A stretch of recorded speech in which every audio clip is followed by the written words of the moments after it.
आपल्या सर्वांचे पुनश्च एकदा स्वागत करतो. आमच्या एनजीओ हो. विषयी आधी थोडक्यात माहिती देतो.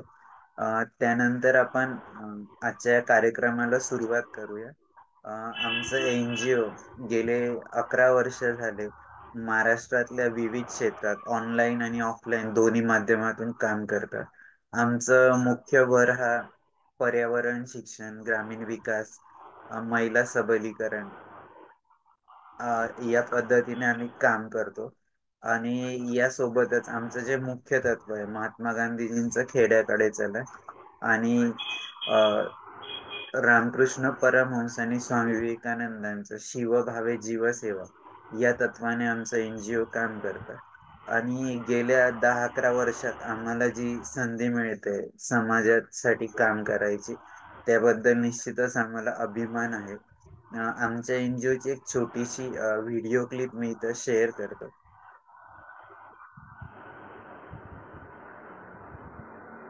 हॅलो. हॅलो. हा सर, बोला ना. हां. माझं नाव नामदेव यादवराव पडकर आहे. सर सर थांबा मी एक मिनिट. अस्थिलिंग सर अपंग. सर सर सर थांबा एक मिनिट. बरं बरं. हो, मी तुम्हाला आमंत्रित करतो. बरं. निर्माणों के पावन युग में हम चरित्र निर्माण न भूले, स्वार्थ साधना की आंधी में वसुधा का कल्याण न भूले। माना अगम गाध सिंधु है, संघर्षों का पार नहीं है, किंतु डूबना मझधारों में साहस को स्वीकार नहीं है। जटिल समस्या सुलझाने को नूतन अनुसंधान न भूले।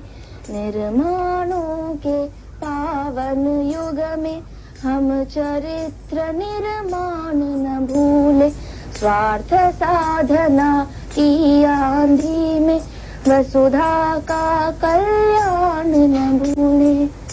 शील विनय आदर्श श्रेष्ठता तार बिना झंकार नहीं है। शिक्षा क्या स्वर साध सकेगी यदि नैतिक आधार नहीं है। कीर्ति कौमुदी की गरिमा में संस्कृति का सम्मान न भूले।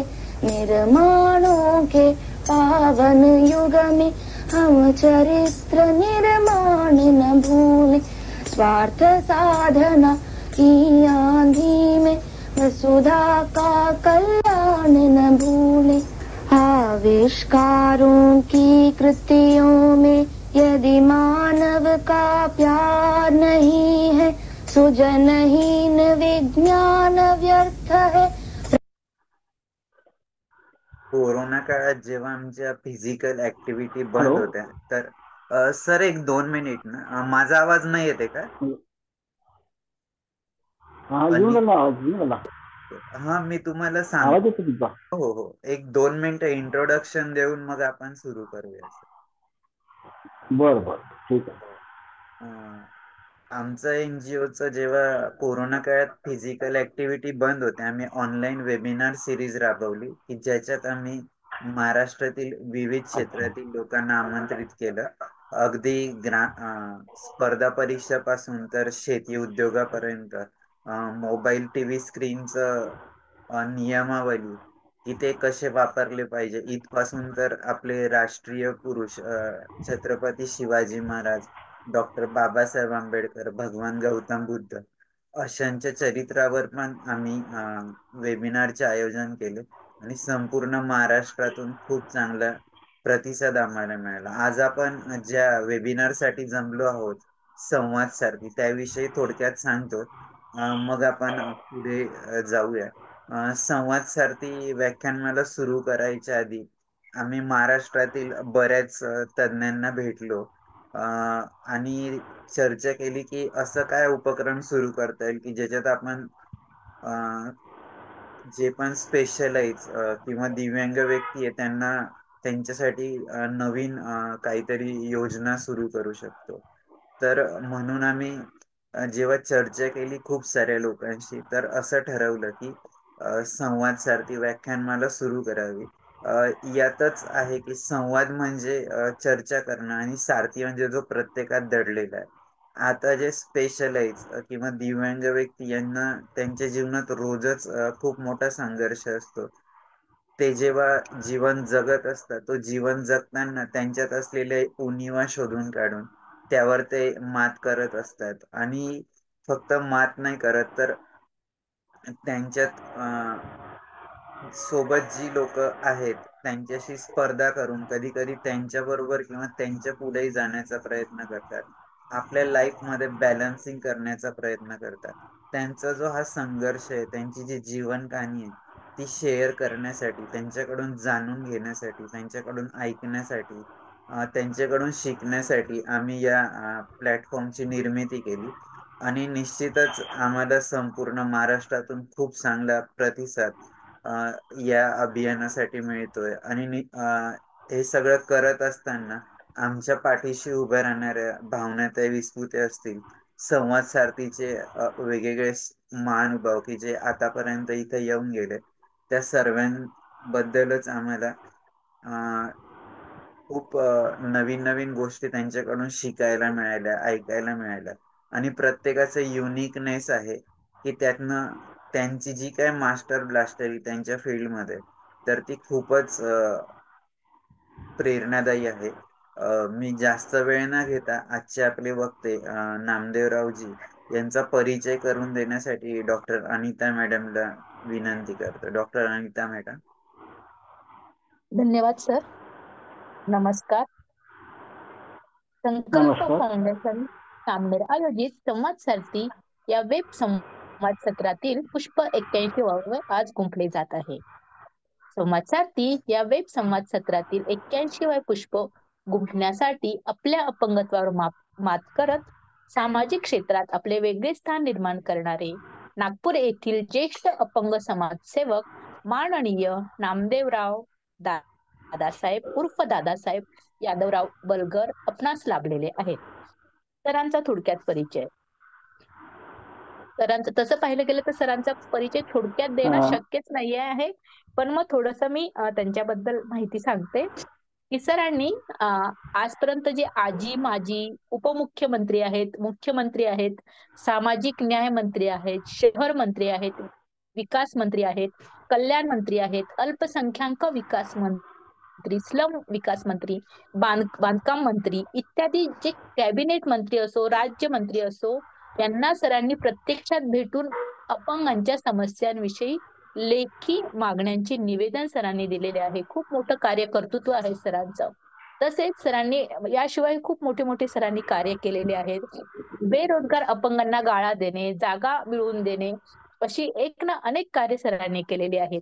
आणि सर्वात महत्वाचं उल्लेखनीय कार्य म्हणजे महाराष्ट्र राज्याने आपल्या अपंगांचा जो कृती आराखडा 2001 चा जिल्हा समितीमध्ये अपंगांचे प्रतिनिधी सर असून या समितीमध्ये सरांनी खास अपंगांच्या अडचणीविषयी जाणकारी म्हणजे माहिती देऊन शासनातर्फे अपंगांच्या कल्याण पुनर्वसनासाठी ज्या सोयी सवलती आहे, योजना आणि कायदे आहेत, तर त्या कायद्यांची अंमलबजावणी करण्याच्या दृष्टिकोनातून सरांनी विचार व्यक्त केलेले आहेत. तसेच सरांनी सन 1980, 81, 82, 83 मध्ये अपंग असोसिएशन विदर्भ आणि महाराष्ट्र अपंग महोत्सवाचे सरांनी आयोजन केले आहे. या महोत्सवात मैदानी, मंडपी आणि संघ खेळाचे देखील सरांनी आयोजन केलेले आहे. त्यांनी स्वतः स्थापन केलेल्या संस्थेमध्ये सर काम तर करतातच, परंतु इतर संस्थेच्या कर्तृत्वाच्या व्यक्तींना सुद्धा सर सहकार्य करतात. सहकार्य मागितले असतात तर त्या संस्थेला कार्यकारिणीमध्ये दिलेले पद स्वीकारून अपंगांचा एक सैनिक म्हणून सर सेवाव्रत सरांनी जोपासलेले आहे. आर्थिक मदत देऊन सरांनी संस्थेतील पदाधिकाऱ्यांपुढे ज्या ज्या ठिकाणी अपंगांविषयी जे जे काही प्रश्न असतील, समस्या असतील तर प्रभावी भाषण देऊन सरांनी त्या समस्या, जास्तीत जास्त समस्या सोडवण्याचा सरांनी प्रयत्न केलेला आहे. असे हे आपले जे महान वक्ते आहेत, तर त्यांनी अनेक नारेबाजी करून स्लोगन म्हणून अपंगांमध्ये उत्साह निर्माण केलेला आहे. तर असे हे आपले जे वक्ते आहेत, माननीय नामदेवराव उर्फ दादासाहेब यादवराव बलगार, हे आपल्याशी कहाणी नामदेवरावांच्या चळवळीची या विषयावर आपल्याशी संवाद साधणार आहेत. चला तर मग आपणही संकल्प फाउंडेशन संवाद सारथी ह्या वेब संवाद उपक्रमात सहभागी होऊया आणि अडथळ्यांवर मात करत पुढे जाण्यासाठी ऊर्जा मिळवूया. तर अधिक वेळ न घेता मी पुढील सूत्रे माननीय विशाल सरांकडे सोपविते. धन्यवाद. धन्यवाद डॉक्टर अनिता मॅडम. मी जास्त वेळ न घेता आपले आजचे माननीय वक्ते नामदेवरावजी यांना विनंती करतो की त्यांनी त्यांचा जीवन प्रवास आमच्या सोबत शेअर करावा. माझं नाव नामदेव यादवराव बलगर आहे. माझा जन्म नारा या खेड्यागावी, नागपूर जिल्ह्यातील नारा या खेड्यागावी 18/8/1951 वर्षी साली जन्म झाला. 5 वर्षापर्यंत मी चांगला होतो, सुदृढ होतो, चांगला होतो, धावत होतो, कोंबड्याला पकडत होतो. पण 5 वर्षानंतर पोलिओची बिमारी निघाली. पोलिओमध्ये माझे दोन्ही पाय पोलिओग्रस्त झाले. आता मी सध्या कच्चे आणि कॅलिपरच्या आधारावर चालतो. 80% माझे अपंगत्व आहे. आणि माझे वडील जे होते ते एक शेतकरी आहे. माझा जन्म एका शेतकरी कुटुंबात झालेला आहे गरीब. आणि वडील शेती सांभाळत होते. वडिलांना आणखी 3 भाऊ होते, 4 भाऊ होते. पण प्लेगची जी बिमारी आली होती 1955 मध्ये, त्यावेळेस म्हणजे वडिलांचे 3 भाऊ मरण पावले, वडील एकटे राहिले. वडिलांची पहिली पत्नी ते मरण पावली. मग वडिलांनी वंश चालवणारा कोणी होता नाही वंशाचा दिवा. वडिलांनी दुसरं लग्न केलं. लग्न केल्यानंतर मला पहिली बहीण झाली. नंतर माझा जन्म झाला. माझ्यानंतर आणखी एक बहीण झाली. नंतर आणखी एक बहीण झाली. 3 बहिणी होत्या, मी एक होतो. आणि मला 5 वर्षाचा असताना मला ह्या पोलिओ झाला. तर वडिलांना असं वाटायचं तर बा माझा मुलगा अपंग झाला, चालू शकत नाही, धावू शकत नाही, पोहू शकत नाही.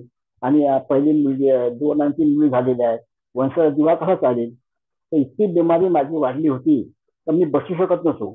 मी झोपून राहायचं आणि माशी सुद्धा तोंडावरती शिकू शकत नव्हतं. इतकं वडिलांनी खूप केलं. सोनं चांदी विकले आणि घरचे दागिने विकले. आणि मला ॲलोपॅथिक, होमिओपॅथिक, आयुर्वेदिक, जडीबुट्टी, साधू संतांचं जे काय असेल ते म्हणणं, असं नारे हे करा ते करा, ते सगळं केलं. पण काही फायदा झाला नाही. माझे हातपाय बारीक होऊन गेले. वडिलांना माझी गती पाहत नव्हती. मी म्हणजे जेव्हा मग वडिलांना वाटलं का बघ काय करावं, इतके आले आजाराचा उपाय योजना करून सुद्धा फायदा झाला नाही. त्याची वडिलांना असं वाटलं तर बघ देवा माझ्या मुलाचा गती करू नका. मला वडिलांनी दिलं आणि हनुमान मंदिरामध्ये हनुमानच्या चरणी ठेवलं आणि देवाला हात जोडले. देवा माझ्या मुलाचा गती करू नको. जेवढा काही उपचार आहे आणि त्याची जडीबुट्टी साधू संतांचा सगळा मी उपाय केला. पण माझ्या मुळे तब्येत ठीक नाही झाली. एक तर याला चांगलं कर, त्याच्या एक तर याला घेऊन जा, पण ह्या गती करू नको. असं वडिलांनी हात जोडले. वडिलांनी हात जोडल्यानंतर घरी आले. उपचार चालूच होते, माणूस करणं, हे करणं, ते करणं. नंतर हळूहळू मला माझ्या हातामध्ये ताकद, पायामध्ये हातामध्ये ताकद येऊ लागली. नंतर मला लोट लावून कोपऱ्यामध्ये बसवायला लागले वडील. मग बसू लागलो मी. बसता बसता हळूहळू ताकद वाढत राहिली. वाढल्यानंतर व्यायाम करायचा, वडील व्यायाम करायचा. त्याप्रमाणे शरीर माझं बलवंत झालं. नंतर मग सांगायचं काय तर वडिलांचे 3 भाऊ गेल्यानंतर वडिलांना खूप दुःख होतं. नंतर वडिलांना खूप दुःख वाटायचं. कसं करायचं बरं वाटलं. बरं वाटल्यानंतर माझा आणखी उपचार केला. उपचार केल्यानंतर माझी तब्येत चांगली झाली. चांगली झाल्यानंतर मला कॅलिपर आणि कल्टीच्या आधारावर चालायला शिकवलं. नंतर मी नागपूर महानगरपालिका या ठिकाणी नारागाव या ठिकाणी प्रायमरी शाळा आहे, त्या ठिकाणी 4थ्या वर्गापर्यंत मी शिक्षण घेतलं. 4थं वर्ग पास झाल्यानंतर त्या ठिकाणी पुढची सोय होती नाही, तर 5व्या वर्ग शिकू शकलो नाही. 1 वर्ष माझं वाया गेलं. वडिलांनी इन्क्वायरी केली. एक नारा गावामध्ये एक हेडमास्टर होते, सीतारामजी भोपळे साहेब. तर त्यांनी सांगितलं त्यांचा मुलगा सुद्धा एक मेंटली रिटायर्ड होता. तर त्यांनी समाजसेवा विभागात जाऊन इन्क्वायरी केली. त्यांनी सांगितलं का रामदास पेठला शासकीय अपंग बाल विकास गृह आहे, त्या ठिकाणी अपंगांना भरती घेतात. असं सांगितलं. म्हणजे माझ्या वडिलांनी त्यांनी सांगितलं. माझ्या वडील आणि ते सीताराम हॉस्पिटल गुरुजी मला घेऊन गेले आणि डॉक्टर काशीकर त्यांना भेटले. काशीकरना भेटून काशीकरून त्यांनी फोन लावून त्यांनी त्या शासकीय रुग्णालयामध्ये मला ऍडमिशन मिळाली. 1 वर्ष वाया गेल्यानंतर 1964 मध्ये शासकीय अपंग बाल विकास गृहामध्ये मला प्रवेश मिळाला. नंतर माझे सोमालाव हायस्कूल तांदासपेठ नागपूर या ठिकाणी माझे शिक्षण सुरू झाले. 5 वर्षापासून 10 वर्षापर्यंत त्या ठिकाणी शिकलो हॉस्टेलमध्ये जाऊन. 9व्या वर्गात असताना मी कॅप्टन झालो त्या हॉस्टेलचा आणि 10 शिकत होतो. त्यावेळेस अपंग लहान लहान मुलं होते 8 वर्षाचे 9 वर्षाचे. ते व्यायाम करत होते त्याला ते मारायचे मॅडम मला बरं वाटायचं नाही. मॅडमला बोललो मी, मॅडम म्हटलं तुम्ही असं अपंगांना काय मारता? तुम्हाला तुमच्या आई वडिलांनी जन्म दिला, आम्हाला आमच्या आई वडिलांनी जन्म दिला, आम्ही सुद्धा एक मानव आहोत, आम्हाला सुद्धा प्रेमाने समजून सांगा, मारू नका. त्यांना राग आला. मी त्यांना बोललो, म्हणलं मॅडम म्हणलं सुप्रिटेंड मॅडम त्यांना बोललो, मॅडम म्हणलं तबला आहे, पेटी आहे, बासरी आहे, आम्हाला म्हणजे शनिवार रविवारी संगीत शिकवा असं मी बोललो. त्यामुळे त्यांना राग आला. त्यांनी मला त्या हॉस्टेलमध्ये 10व्या मला त्यांनी वयाची मर्यादा होती, त्या वयाच्या मर्यादेच्या घेऊन त्यांनी मला डिस्चार्ज दिला. डिस्चार्ज दिल्यानंतर मी माझे वडील म्हणजे मग मला वडील विनंती करायला लागली हायर मॅट्रिक पास झाला पाहिजे माझा मुलगा, कारण का 10वा वर्ग पास झाल्यानंतर तुम्हाला हायस्कूल अकरावी करायला लागेल हायर मॅट्रिक. हायर मॅट्रिकसाठी 1 वर्ष जाऊ द्या बा, माझा मुलगा मला काही बोलणार नाही, काही करणार नाही, मी माझा गाऊन मी डब्बा घेऊन येईन, माझा मुलगा अर्धा सकाळी डब्बा खाईल, सायंकाळी अर्धा डब्बा खाईल, तुमच्या इथं जेवणार नाही, फक्त राहील या ठिकाणी अभ्यास करेल. त्या मॅडम मग परवानगी दिली. त्या ठिकाणी राहून ती 11 वर्ग पास झाली. पास झाल्यानंतर मग आणखी प्रश्न पडला का पुढचं कॉलेजचं शिक्षण घ्यायचं आहे, आता कुठे ऍडमिशन हॉस्टेलमध्ये जाऊ शकत नव्हता. मग संत चोकाळ हॉस्टेलमध्ये त्या ठिकाणी फॉर्म भरला. संत चोकाळ मला हॉस्टेलमध्ये मला ऍडमिशन मिळाली. BA पार्ट 1 त्या ठिकाणी पास केलं. पास केल्यानंतर ते तुम्हाला दीक्षाभूमीपासून तर सांगायची गोष्ट ही आहे का विजय बँक चौकापर्यंत मॉल्सपर्यंत पैदल जाणं पैदल येणं मला काय पुरवत होतं. शेवटी मी स्कॉलरशिपसाठी म्हणजे अप्लाय केला आणि स्कॉलरशिप घेतली आणि नागपूर महानगरपालिका नागपूर महाविद्यालयामध्ये मॉल्सच्या हॉस्टेलमध्ये राहून त्या ठिकाणी बीए पर्यंत म्हणजे BA सेकंडरी केलं. BA सेकंडरी पास केलं. तर त्यावेळेस मला संत तुकाराम हॉस्टेल राहत असताना एक रिक्षावाला होता लक्षात. तो म्हणजे त्या लक्ष्मीनगरमधून आणि 2 लहान मुलं आणि दिसापण हायस्कूलला घेऊन जाता. त्याने मला म्हणजे जाता येता मी पाहिलं इकडं. त्याने म्हटलं का मला म्हणे 5 मिनिटं तुम्ही 10 मिनिटं कोपऱ्यावर थांबा तुम्ही, मी तुम्हाला आधी तुमच्या माणूस मला माहिती आहे तुम्ही कुठे शिकता तर तुम्हाला मला खूप त्रास होतो, मला जायला 2 ठिकाणी थांबता तुम्ही आणि तुम्ही ढाकल्या थांबल्यानंतर आणखी तुम्ही पुढे वाढवता. तर तो मला रिक्षावाला एक पैसा घेता. नाही म्हटलं बाबा मला मी नाही म्हटलं माझे पैसे नाही, पैसे देऊ शकत नाही, पण मला पैसे देऊ नका म्हणे, मला जास्त लागते, त्या विद्यार्थ्यांना मी सोडतो, लहान मुलांना सोडतो, मला सोडून देईल. तो रिक्षावाला मला फुकटामध्ये तो रिक्षावाला विश्वासा. ते म्हणतात ना घेर गिरजे दे, ज्या ठिकाणी इच्छाशक्ती असेल त्या ठिकाणी मार्ग मिळतो होतो. त्याप्रमाणे त्या रिक्षावाल्यांनी मला वर्षभर सोडलं मला. नंतर मी मार्क्सच्या हॉस्टेलमध्ये राहिलो स्कॉलरशिपच्या बेसवर आणि BA सेकंड इयर केलं. BMD असताना माझे वडील बिमार पडले, 10 महिने बिमार पडले. मला त्यावेळेस मला म्हणजे सांगायची गोष्ट, एक माझी छोटी बहीण होती आणि 3 भाऊ होते. दोघांच्या बहिणीचं लग्न झालं होतं, वडिलांनी केलं होतं, पण एक छोटी 3 भाऊ होते, त्यांची शिक्षणाची जबाबदारी माझ्यावर होती. 10 महिने बिमार होते, कसे तरी वाचले वडील. मला माझ्या डोक्यावर म्हणजे माझ्या मनावर खूप परिणाम झाला. मी कसं करू, सगळ्यात मोठा मी आहे कुटुंबात आज जर मला नोकरी मिळाली नाही तर मी आपल्या भावना शिकू शकणार नाही, बहिणीला शिकू शकणार नाही. त्यामुळे मी फॉर्म भरणं चालू केलंय जिकडं तिकडं आणि इंटरव्ह्यू देणं चालू केलं. तर हँडिकॅप लोकांना 1975 मध्ये कोणत्याही प्रकारे रजिस्ट्रेशन लागून होतं, अशा प्रकारे होतं. त्यामुळे रजिस्ट्रेशन लागलं हँडिकॅप लागू शकत नव्हते हँडिकॅप. तर मी 1971 मध्ये सोमवार हायस्कूलमध्ये पास झालं हायर मॅट्रिक पास झाल्यानंतर मी एम्प्लॉयमेंटच्या ऑफिसला गेलो त्या ठिकाणी कार्ड काढायसाठी. त्या ठिकाणी पुष्कळ लंबी रांग होती, रांगेत मी उभं होतो. जवळजवळ 1 घंटा मी उभं राहिलो. राहिल्यानंतर केळीची कपाशी होता, कपाशी तो आला माझ्याकडे. काहू मी कशा तुम्ही काय काढता, तुम्ही अपंग आहात, तुम्हाला नोकरी मिळू शकत नाही, आपण रजिस्ट्रेशन नाही का, तुम्ही 1 घंट्यापासून उभे आहे, तुम्हाला त्रास होऊन राहिला पायाला. साहेब म्हटलं मी मला नोकरी मिळणार नाही, तुम्ही कमीत कमी म्हटलं काका म्हटलं मी म्हटलं एम्प्लॉयमेंटचं कार्ड काढलं तर मला कमसे कम बँकेतून लोन मिळेल 1,500 म्हणून. आणि मी आपला व्यवस्था चालू करेल. आलं होतं त्यांना ते पटलं. नाही मग तुम्ही इतक्या वर्ष 1 घंट्यापासून उभे आहे म्हणे, मला बरं वाटत नाही म्हणे. म्हणजे चांगला साहेबांनी जाऊन सांगा म्हटलं एम्प्लॉयमेंट ऑफिसरला, तर बाई आपण उभा आहे त्याला घेऊन येऊ का आणि कार्ड काढून देऊ का. ते गेला चपराशी त्यांनी म्हटलं साहेबांनी मला बोलावून घेतलं आणि आपल्या समोर बसवलं आणि एम्प्लॉयमेंटचं कार्ड भरून त्यांनी मला कार्ड दिली 10 मिनिटांमध्ये. 10 मिनिटं कार्ड दिलं की बाहेर आल्यानंतर मी माझ्या हॉस्टेलवर गेलो. हॉस्टेलला गेल्यानंतर सांगायची गोष्ट त्या ठिकाणी विचार केला तर ते काका जे बोलले तर हँडिकॅप लोकांना जेथपर्यंत रिजर्वेशन लागू होणार आहे नोकरीमध्ये तिथपर्यंत अपंग लोक नोकरी लागू शकत नाही. त्यांच्या कल्याणापुनर्वसन माझ्या डोक्यात बसल्यानंतर मी सांगायची गोष्ट मी सिविक्सचा विद्यार्थी होतो, पॉलिटिकल सायन्स शिकलेलो होतो. त्यामुळे मला देशामध्ये लोकशाही आहे. लोकशाही असल्यामुळे जिथपर्यंत आपण एखादी संस्था स्थापन करत नाही, ते रजिस्टर करत नाही सॅनिटरी ऍक्टमध्ये, त्याच्यानंतर आपल्याला बोलण्याचा अधिकार आहे, आपल्या मागण्या पूर्ण करून घ्यायचा अधिकार आहे हे मला माहित होतं. त्यानुसार मी काही अपंग लोकांना मी जमवलं तर मला साथ मिळाली. आपले रणजित जोशी, M.K. प्राणभूषण, पांडुरंग तेकाळे, मधुसूदन खांडेकर, शालिनीताई कुलकर्णी, आपलं अशा प्रकारे मला 10-12 लोकांची सह्या मिळाल्या, त्यांचं सहकार्य मिळालं. त्यांना मी आपले विचार व्यक्त केले. हे मला ठीक आहे आपण मिटिंग घेऊ. मग आम्ही सगळ्यात पहिले त्यांनी 24/9/1972 रामदासच्या दगडी पार्कमध्ये मिटिंग घेतली. तेव्हा एक अपंगासाठी एक संस्था स्थापन करायची.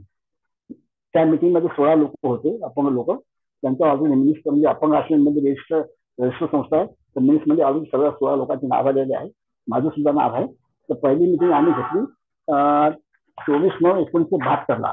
दुसरी मिटिंग घेतली 29/10/72 आणि तिसरी मिटिंग घेतली 8/11/1972. 3 मिटिंग अशा आम्ही केल्या आणि त्या ठिकाणी 8/11/1972 जे कमिटी बनवली आम्ही ना, त्याच्यामध्ये एक्झिक्युटिव्ह मेंबर म्हणून मी ऑलरेडी त्या ठिकाणी होतो. आम्ही त्या ऑलरेडी संस्था स्थापन करायचा विचार केला. त्याप्रमाणे घटना बनवली आणि घटना बनवून आम्ही चॅरिटी कन्स्ट्रक्ट केली. तिथून आम्हाला रजिस्ट्रेशन मिळालं 5 जानेवारी 1973 आणि त्या संस्थेच्या माध्यमातून आमचं काम चालू झालं. तर अपंगांना सोयी सवलती मिळाल्या पाहिजे, त्या अपंगाच्या विकासाच्या प्रवासाच्या योजना बनल्या पाहिजे त्या दृष्टीने. त्यावेळेस वसंतराव नाईक मुख्यमंत्री होते. त्यांना आम्ही भेटलो, त्यांना बोललो तर बस अपंग लोकांनी इम्प्लिमेंटेशनचं कार्ड काढलेलं आहे. काही अपंगांना 6 वर्ष, काही लोकांना 7 लोक, काही लोकांना 5 वर्ष झालेलं आहे. एकही कळायला वेळ नाही. पुन्हा आमचे जे कार्ड आहे ते कार्ड आमचे वेगळे ठेवण्यात आहे एक सेक्शनमध्ये. त्याच्या ठिकाणी असिस्टंट एम्प्लॉयमेंट ऑफिसर देण्यात यावा, एक टायपिंग देण्यात यावा आणि प्रत्येक ठिकाणी आम्हाला कॉल आली पाहिजे. आल्याशिवाय रिजर्वेशन आम्हाला लागू नाही साहेब म्हटलं तुम्ही करा तेव्हा करा, पण आम्हाला कॉल आला पाहिजे, संधी आम्हाला मिळाली पाहिजे. तर त्यावेळेस एम्प्लॉयमेंट ऑफिसरने आपल्या वसंतराव नाईक मुख्यमंत्री होते, त्यांनी आमचं म्हणणं ऐकलं आणि त्यांनी ऑर्डर दिला तर अपंगाचे कार्ड वेगळे करण्यात आले आणि त्या कार्डावर PHP फिजिकली हँडिकॅप पर्सन असं कॉर्नरवर लिहिण्यात यावं आणि अपंग ज्या त्या ठिकाणी अपंगाचं नाव काढून द्यावं त्यांच्या क्वालिफिकेशन प्रमाणे. त्याप्रमाणे ते आधी दिला. त्यामुळे अपंगांना कॉल यायला लागले आणि सांगायचे अपंग इंटरव्ह्यू द्यायला लागला. पण रिजर्वेशन नसल्यामुळे अपंगांना घ्यायचे नाही. इंटरेस्ट म्हणजे अपंग लोक पास व्हायचे, पण जेव्हा पर्सनल इंटरेस्ट घ्यायचे तेव्हा ते आम्हाला अपंगाला पाहून त्यांची कमिटी होती ती आम्हाला नाकारून टाकायची. तर ते अपंग फाईल कसा पकडेल, कसं काम करेल, काय करेल असे आमच्याकडे या दृष्टिकोन पाहायचे. नंतर आम्ही मोर्चे काढले, धरण्याचे कार्यक्रम केले अपंगाच्या दृष्टिकोनातून. आम्ही 1982 इंदिरा गांधी डेप्युटेशन दिलं, 1983 डेप्युटेशन दिलं आणि इंदिरा गांधीला 3 वेळा डेप्युटेशन अपंग असतील तर डेप्युटेशन मिळालं. राजीव गांधीला 2 प्राईम मिनिस्टर्सना 2 वेळा डेप्युटेशन मिळालं. R. व्यंकटरमण राष्ट्रपती असताना 2 वेळा डेप्युटेशन मिळालं त्यांना पर्सनल राष्ट्रपती भवनात जाऊन. आपला शंकरदयाळ शर्मा राष्ट्रपती त्यांना 1 वेळा डेप्युटेशन भेटलं. राष्ट्रीय केंद्रीय मंत्री, केंद्रीय सामाजिक न्याय मंत्री राजेंद्र कुमार वाजपेयी, रामविलास पासवान, सीताराम केसरी, आपलं मधुकर मुकुल वासनिक, आपलं जवाहरलाल साहेब, ह्या साहेबांना यांना भेटत आलो आम्ही आणि त्यांना त्यांची चर्चा करून अपंगांना सोयीसुविधा देण्यात यावी बा. तेव्हा कुठं अपंग लोकांना बस रेल्वे कन्सेशन 3% म्हणजे 1977 अपंगांना 3% रिजर्वेशन लागू केलं केंद्र सरकारने नोकरीमध्ये आणि 23 मे 1978 महाराष्ट्र गव्हर्नमेंट लागू केलं. अशा प्रकारचे 3% आणि हँडिकॅप लोकांचा बॅकलॉग भरला गेला. त्याप्रमाणे आमचं काम चालू झालं. पुष्कळचा फायदा आम्हाला मिळाला. म्हणजे ऑलरेडी हॉस्टेलमध्ये 3% रिजर्वेशन आहे, ऍडमिट नोकरीमध्ये 3% रिजर्वेशन सध्या आता 4% झालेलं आहे कायद्यानुसार आणि आपलं इंजिनिअरिंग कॉलेजमध्ये आहे 3%, आपलं मेडिकल कॉलेजमध्ये 3% आहे, मेडिकल इंजिनिअरिंग कोर्समध्ये, ITI मध्ये 3% आहे. अशा प्रकारे आम्ही सगळ्या मागण्या आपल्या मान्य करून घेतल्या आणि ज्या मागण्या आम्ही मान्य केल्या, ज्या सोयी मिळाल्या आणि जे कायदे बनले त्याचा फायदा अपंगांना मिळाला पाहिजे या दृष्टिकोनातून अपंग आश्रमतर्फे आम्ही थोडी रिकमेंड करायचं आणि त्यांना सांगायचं त्या साहेबांना तर बुवा अपंग लोकांना तुम्ही संधी द्या. We want opportunity but not charity. आम्हाला संधी द्या. आम्ही सुद्धा एक मानव आहे. आम्ही सुद्धा लिहू शकतो, बोलू शकतो, वाचू शकतो आणि काम करू शकतो, टायपिंग करू शकतो, कम्प्युटर चालू शकतो, सगळं काय करू शकतो. त्या दृष्टिकोन त्यांना भेटून आम्ही बोललो. त्याप्रमाणे हँडिकॅप लोकांना भरला, हँडिकॅपमध्ये बॅकलॉग भरला गेला, हँडिकॅप लोक नोकऱ्या मिळाल्या. नंतर हँडिकॅप लोक असं म्हणजे धंद्यात काही लोक जास्त अपंग आहेत, त्यांना धंदा करण्याची जागा मिळून दिली, त्यांना लोन मिळलं. मी अपंग आश्रमचा अध्यक्ष होतो, आता उपाध्यक्ष सुद्धा आहे आणि अपंग सेवा सहकारी हाऊसिंग पद तयार केले आहे. त्या हाऊसिंग पदाच्या माध्यमातून नागपूर सुद्धा पुन्हा करते डेव्हलपमेंट झालेला प्लॉट आम्ही घेतला. तो घेतल्यानंतर त्या ठिकाणी 12 फ्लॅट बनले. त्या अपंगांना आम्ही ललाट केले जे अपंग होते. आल्याच्या नंतर एक महाराष्ट्र अपंग क्रीडा असोसिएशन तयार केली. त्याच्या माध्यमातून अपंगाच्या क्रीडा महोत्सवाचे आयोजन केले. त्या क्रीडा महोत्सव अंध, अस्थिव्यंग, मुकबधीर आणि दुर्बल मनस्क हे चारही गटाचे बालक गट, किशोर गट आणि प्रौढ गट ह्या गटाचे सगळे लोक याचे महाराष्ट्रामध्ये आणि त्या ठिकाणी गेम खेळायचे. 4 दिवस क्रीडा महोत्सव चालायचा. 5व्या दिवशी जेव्हा ते घरी जायला निघायचे त्यावेळेस ते रडायचे. क्रीडा महोत्सव आम्हाला सर रडू यायचं. म्हणजे त्या क्रीडा महोत्सवमध्ये एक अपंगाचं म्हणजे एक प्रकारचं आपलापण होतं, आपुलकी होती, भावना होती एक माणूस देशी. असे प्रकार क्रीडा महोत्सव घेतला आम्ही. 3-4ची गाडी दौड घेतली. पोलिओची आणि आपली रॅली काढली, पोलिओ आणि जागृती रॅली. लक्षात आपल्या मॅरेथॉन काढली अपंगाची. 40 वर्ष पुन्हा देशाला झालं स्वातंत्र्य होऊन तर 3 चक्की गाडीची मॅरेथॉन काढली. अशा प्रकारे सामाजिक कार्यक्रम, रॅली, मॅरेथॉन, क्रीडा महोत्सव असे घेऊन अपंगामध्ये समाजामध्ये जागृत झाली पाहिजे. आपण समाजामध्ये एक प्रकारचा अपंगाविषयी सहानुभूती निर्माण झाली पाहिजे, मानवता दृष्टिकोन पडायला पाहिजे. त्या दृष्टीने आम्ही काम केलं. म्हणजे आमच्या अपंग आश्रमतर्फे 1972 मध्ये काम चालू केलं. आता जवळजवळ 51 वर्ष झालेलं आहे. मी ह्या कामात करत आहे. मी सध्या अपंग आश्रमचा उपाध्यक्ष आहे, अपंग हाऊसिंग सोसायटीचा मी अध्यक्ष आहे, पॅरा व्हॉलीबॉल असोसिएशनचा मी अध्यक्ष आहे, पॅरा कबड्डी असोसिएशनचा मी उपाध्यक्ष आहे. आपल्या महाराष्ट्र राज्य अपंग कर्मचारी अधिकारी संघटना आहे रजिस्टर बॉम्बेची. त्या ठिकाणी मी जॉईंट सेक्रेटरी आहे, राज्य जॉईंट सेक्रेटरी. त्या संस्थेच्या माध्यमातून मी आणि 4-5 आमची संस्था आहे, त्या संस्थेच्या माध्यमातून जुडलेलो आहोत आणि अजूनही अपंग लोकांना मार्गदर्शक राहतं. त्यांच्या ज्या अडचणी आल्या त्या दूर करायच्या, लेटर पाठवून त्या अडचणी दूर करायचा प्रयत्न करायचा. कोणाचा ऍक्सिडेंट झाला त्या ऍक्सिडेंट त्यांना भरपाई मिळून द्यायची. लक्षात म्हणजे पुष्कळ सुद्धा लोकांना म्हणजे अपंगत्व आलं आहे, ऍक्सिडेंट झालेला आहे, कंपनी काम करणारे लोक, अशा लोकांना आम्ही भरपाई मिळून दिली. गव्हर्नमेंटने आम्ही भांडलो, मोर्चे काढले, धरण्याचे कार्य केले. म्हणजे अपंगांचं शिष्टमंडळ राष्ट्रपती पंतप्रधानापासून, केंद्रीय समाज कल्याण मिनिस्टरपासून, केंद्रीय ऊर्जा मिनिस्टरपासून, केंद्रीय पेट्रोलियम मिनिस्टरपासून, केंद्रीय गृहमंत्र्यापासून भेटत आलो. आणि वसंतराव नाईक मुख्यमंत्री महाराष्ट्राचे पहिले 1972 जे होते त्या मुख्यमंत्र्यापासून देवेंद्र फडणवीस मुख्यमंत्री, या मुख्यमंत्र्यांच्या मंत्रिमंडळाच्या उपमुख्यमंत्र्यांना, समाज मिनिस्टरला, नगरविकास मंत्र्याला, ग्रामीण विकास मंत्र्याला, अल्पसंख्याक मंत्र्याला, वाहतूक मिनिस्टरला, या अनेक मंत्र्यांना भेटून त्यांना 1000 वर्ष आम्ही निवेदन देतो आणि आपल्या मागण्या पूर्ण करण्याचा प्रयत्न करतो. त्या दृष्टिकोनातून तरी गव्हर्नमेंट सुद्धा आमच्याकडे लक्ष देते आणि ऑलरेडी जातीने लक्ष घालून काही नाही काही आम्हाला देते. आम्हाला पुष्कळच्या मागण्या ऑलरेडी मंजूर झालेल्या आहे, मिळालेल्या आहे. काही आणखी आहेत जसे ग्रामीण भागात राहिलेले अपंग लोक आहेत, त्यांना शेती मिळाली पाहिजे, त्यांना BBM सूट मिळाली पाहिजे, त्यांना इलेक्ट्रिक सूट मिळाली पाहिजे, त्यांना घरकुलमध्ये घर मिळालं पाहिजे. त्या दृष्टीने आमचे प्रयत्न चालू आहे. आता ऑलरेडी गव्हर्नमेंटचं आमचं म्हणणं होतं तर प्रत्येक ठिकाणी अपंगाचं एक बजेट तयार करा. तर त्या दृष्टिकोनातून गव्हर्नमेंट आता 3% प्रत्येक ठिकाणी 3% अधिनी राखून ठेवा. नगरपालिका, महानगरपालिका, नगर परिषद, जिल्हा परिषद, आपल्या ग्रामपंचायत यांना अगदी 3% निधी राखून ठेवण्यात यावी आणि त्या निधीमधून अपंगांच्या 3% गाडी, पेट्रोल गाडी, बी बियाणे, घर हे देण्यात यावं. अशा प्रकारे त्यांना मदत करण्यात यावं अशा गव्हर्नमेंटने इन्स्ट्रक्शन दिलं आहे. तर त्याची अंमलबजावणी काटेकोरपणे होऊन नाही राहिली. मी ऑलरेडी अपंग महाराष्ट्र राज्य अपंग कृती आराखडा 2000 त्यामध्ये सदस्य होतो.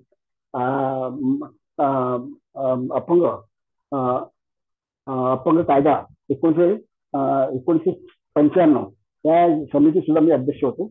मी railway committee, Nagpur railway station, consultative station कॉन्सर्टमध्ये 2005-2006 मध्ये सदस्य होतो. आणि विभागीय रेल्वे उपयोगकर्ता परामर्शदाती मग RDCCU या कमिटीमध्ये ऑलरेडी मी दोन सदस्य होतो 2006 पासून तर 2008 पर्यंत. त्या ठिकाणी सुद्धा अपंगांच्या ज्या अडचणी आहेत रेल्वेमध्ये येणाऱ्या, त्यांना सुविधा असलेली, यात्री बरोबर असलेली, संडास असलेली, पायऱ्याबरोबर असलेल्या, प्लॅटफॉर्मच्या सुविधा असलेली, त्या दृष्टीने सगळं विचार ठेवले. या कलेक्टर कमिटी म्हटलं, कलेक्टर कमिटी जाणं सुद्धा म्हणजे गव्हर्नमेंटच्या ज्या ज्या योजना आहे बुवा, ज्या ज्या लागू आहे, जे सोयी लागू आहे त्याची फक्त अंमलबजावणी करा. ज्या ठिकाणी अडचणी त्या ठिकाणी आम्हाला सांगा, आम्ही आमची रजिस्ट्रेशन संस्था आहे, आम्ही गव्हर्नमेंटला आम्ही अप्रोच होता, या ठिकाणी आम्ही न्याय मिळाला नाही, अशा प्रकारचे न्याय ऑलरेडी दिली त्या ठिकाणी. तुम्ही सुलभ संचार व्यवस्था आणि सुगम भारत अभियान या कमिटीमध्ये, जिल्हा कमिटीमध्ये होतो. त्या ठिकाणी सुद्धा अपंगाच्या दृष्टिकोनातून सार्वजनिक ज्या बिल्डिंग आहे त्या ठिकाणी रॅम्प बनवण्यात यावे, लिफ्ट सुविधा करण्यात यावी, पायऱ्या 6 इंच उंच, 6 इंच उंच आणि 1 फूट चौडी अशी पायरी असली पाहिजे, पूर्ण पाऊल बसलं पाहिजे माणसाचं. त्या दृष्टिकोनातून म्हणजे ऑलरेडी सुद्धा विचार ठेवण्यात आला. गव्हर्नमेंटचे GR लावून त्यांना निवेदन देण्यात आलं आणि समजून सांगून झालं का बाबा अशी लॅट्रिन पाहिजे, हँडिकॅप अशी व्हीलचेअर पाहिजे, व्हीलचेअर मूव्ह झाली पाहिजे ते, आणि त्या ठिकाणी अपंग सगळं करून आपलं आंघोळ करून बाहेर निघायला पाहिजे. त्या दृष्टिकोनातून तुम्ही संडास बाथरूमची सुविधा करण्यात यावी कॉमन दृष्टिकोनातून. त्या दृष्टिकोनातून रेल्वेला त्यांना रेल्वेने सांगितलं, बाकी सार्वजनिक बिल्डिंगामध्ये केलं. नगरपालिका, महानगरपालिका, नागपूर सुद्धा पन्नास त्यांना निवेदन दिले. त्यांना बोललं का ज्या सुलभ संचार व्यवस्था अपंगाच्या दृष्टीकोन करण्यात यावी. लक्षात सुवर्ण भारत आम्ही अभियान समितीमध्ये ऑलरेडी मी सदस्य आहे आणि हे तुम्हाला मी माझे निवेदन देत आहे. या ज्या सगळे गव्हर्नमेंट जिरलेले आहे त्या जोडलेले आहे, जे स्टडी करा. त्याप्रमाणे तुम्ही महानगरपालिका करते, तुम्ही सगळ्या जे सार्वजनिक बिल्डिंग ज्या बनतात पब्लिक बिल्डिंग त्या ठिकाणी इन्स्ट्रक्शन द्या. फ्लॅट आहे, फ्लॅटच्या ठिकाणी ऑलरेडी इन्स्ट्रक्शन द्या. आमची स्लिप लावण्यात यावी. त्या जेव्हा नकाशा पास करू नका, बिल्डिंगचा नकाशा पास करू नका फ्लॅट स्कीम मध्ये. अशा प्रकारे सगळं मी विचार ठेवत आलो आणि ते काम करत आलो. म्हणजे या दृष्टीपासून म्हणजे हँडिकॅप लोकांचे सामाजिक, मानसिक, शैक्षणिक, सांस्कृतिक, आर्थिक, क्रीडा, साहित्य या कलेमध्ये ऑलरेडी म्हणजे हँडिकॅप लोकांचं मी म्हणजे ऑलरेडी म्हणजे विचार ठेवत आलो. आकाशामध्ये माझे 10 प्रोग्राम झाले.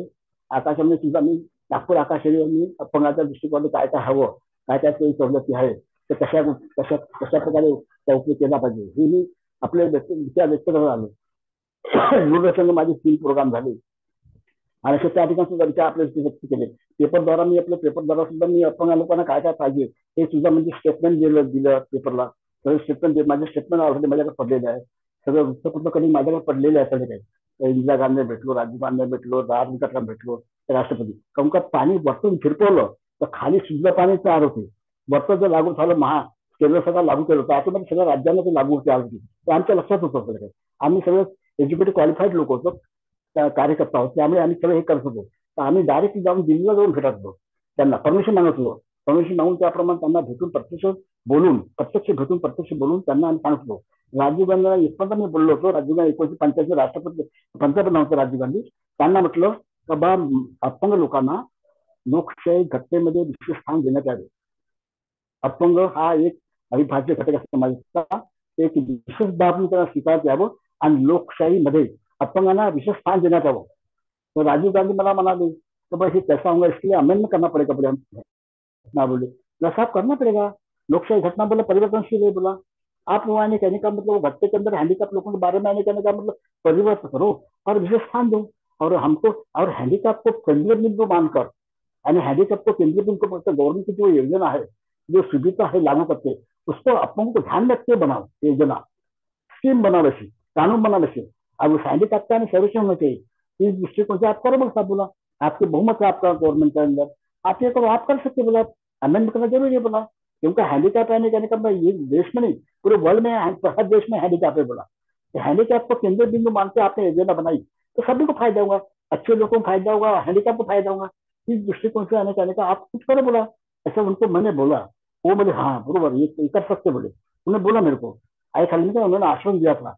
इस प्रकार से यानी बहुत से ऐसी बातें की अपने ये होते कभी इनसे आज बातचीत मेरी हुई, वो भी बोले मुकुल वासनिक साहब को बोला, मुकुल वासनिक साहब को बोला साहब बोले ये आने का मंत्रालय स्थापन करो हैंडीकैप लोगों के लिए। बोला हमारे लिए मंत्रालय नहीं, उस वजह से हैंडीकैप लोगों का कहने का जो भी आपने सुविधा लागू की है, कानून बना है, योजना बनाई, उसका इम्प्लीमेंटेशन नहीं हो रहा। बोला तो मैं मुकुल वासनिक साहब ने केंद्रीय समाचार मिनिस्टर सामाजिक न्याय व मानव अधिकारिता मंत्री होते।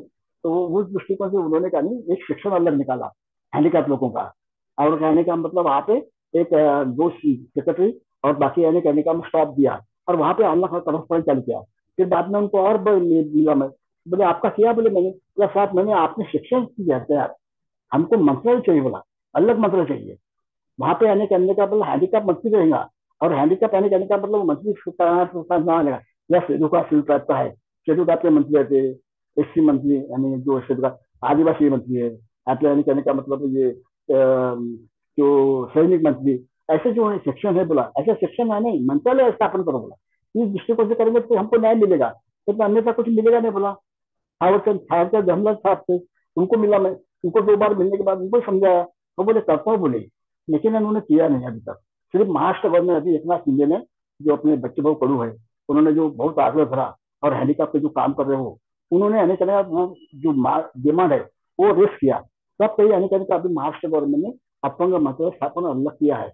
लेकिन वहां पे जो बजट चाहिए वो बजट उतना मिल नहीं रहा, हैंडीकैप को लोन नहीं मिल रहा, वहां से आने अपंग लोगों को मुझे एकदम आर्थिक मदद नहीं मिलती बरोबर, ये नहीं हो रहा।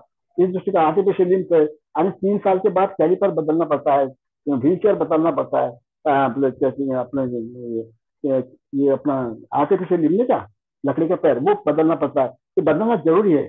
3 साल के बाद उसको आने करने जो 3 चक्की गाड़ी है, वो आने पेट्रोल गाड़ी है, वो आने करने का मतलब 10 साल के बाद बदलना चाहिए।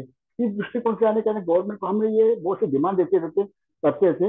इस दृष्टिकोण से गवर्नमेंट भी हमारे को ध्यान देती है, ऐसा नहीं है जब तक हम बोलेंगे तब तक तो कुछ बोलने वाले करने वाले नहीं, तो हमारा हर साल है हमारा प्रश्न चालू होता है, जब जब भी कोई आए वीआईपी उनको हम मिलते हैं, शांति से बात करते हैं, अपनी बाजू रखते हैं, और वो भी आने के हमको आश्वासन देते और कुछ नहीं कुछ करते। लेकिन जो भी किया है उसकी अंबल बजाने की, इसका बहुत दुख है। उनका जो अधिकारी लोग बैठे उनका काम है वो जो सुविधा लागू की है, जो यानी योजना बनाई है, जो कानून बने हैं, उसके अंतर्गत आने कहने का मतलब यानी इम्प्लीमेंटेशन करना चाहिए। अभी जैसा अपंग अपंग अधिकार अधिनियम 2016 लागू किया केंद्र सरकार ने, मोदी सरकार ने, उसके अंदर यानी कि 92 नंबर है, 92 कलम नंबर 92 में है कि हैंडीकैप लोगों को पुलिस लोगों ने संरक्षण देना चाहिए, और कहने का मतलब उसके ऊपर हैंडीकैप को कोई अत्याचार करता होगा तो उसके ऊपर कार्रवाई करना चाहिए। तो नहीं, कमिश्नर लोग पुलिस लोग ऐसे कार्रवाई नहीं करती, उल्टा हैंडीकैप लोगों को डांटते हैं, हैंडीकैप को उल्टा सीधा बोलते हैं उनको। लेकिन वो जो घर वाले हैं, बाहर के लोग जो तकलीफ देते हैं, उनको उनको कुछ बोलते नहीं, ये अच्छा नहीं है। इस दृष्टिकोण से कानून बनने के बाद भी, योजना बनने के बाद भी उसकी अंमलबजानी होती नहीं होगी, तो फिर वो आने कहने का मतलब वो कानून का फायदा क्या है, आए कहने का कि ये लोकशाही देश में न्याय कैसा मिलेगा, ऐसा हमारा विचार आता है।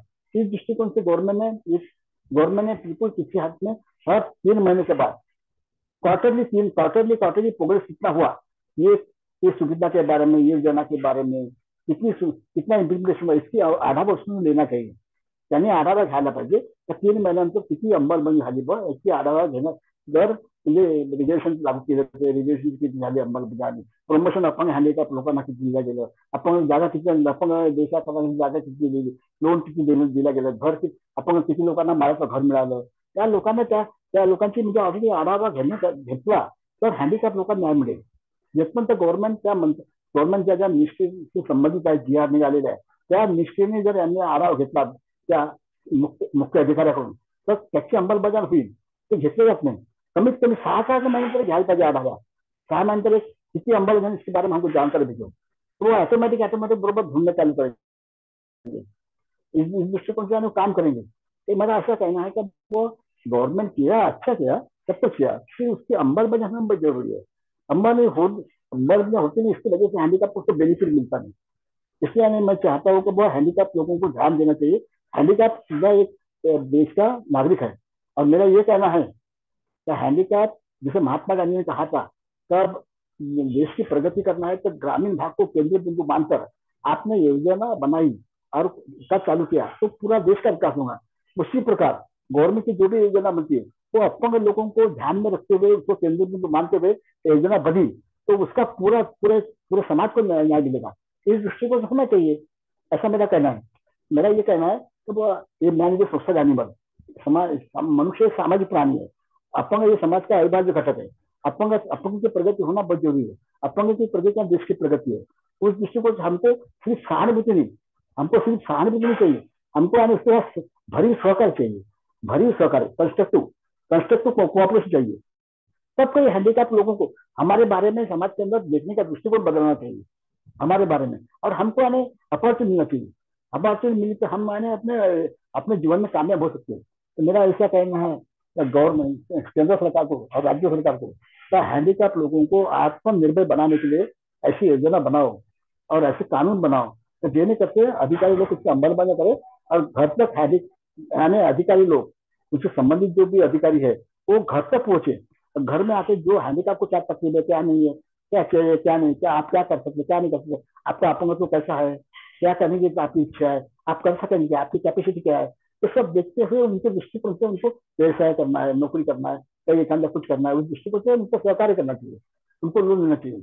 जो भी सुविधा उनकी, जो भी यानी जो भी तकलीफ है, जो भी यानी कहने का मतलब समस्या है, वो दूर करने के दृष्टिकोण से यानी कहने का मतलब हर हर जिला कलेक्टर ऑफिस में एक अधिकारी नियुक्त करना चाहिए जो हैंडीकैप का पूरा यानी प्रॉब्लम जो है वो सॉल्व करे, चाहे वो नौकरी का रहे, चाहे वो प्रमोशन का रहे, चाहे धंधे के लिए जगह मिलने के लिए लोन का रहे, घर का रहे, यानी रोटी कपड़ा मकान, इस दृष्टिकोण से यानी काम होती है। हाँ, हैंडीकैप लोगों को एक्चुअली क्या चाहिए, सबसे पहले शिक्षा, फिर रोजगार, फिर रोटी कपड़ा मकान, दुकान, क्रीडा, साहित्य, कला, तो सब क्षेत्रों में हमें हैंडीकैप का हमें विकास होना चाहिए। ये आदमी के यानी मानव अधिकार, ये अधिकार के ये है मानव अधिकार। जैसा उन्होंने यानी 1993 में मानव अधिकार बिल पास किया, उस मानव अधिकार के हिसाब से हमको यानी न्याय मिलना चाहिए। हम भी एक मानव है, हमको भगवान ने बुद्धि दी है, इस दृष्टिकोण से हमारा विकास होना चाहिए, हमको न्याय मिलना चाहिए। इस दृष्टिकोण से मेरा ये चाहता हूँ।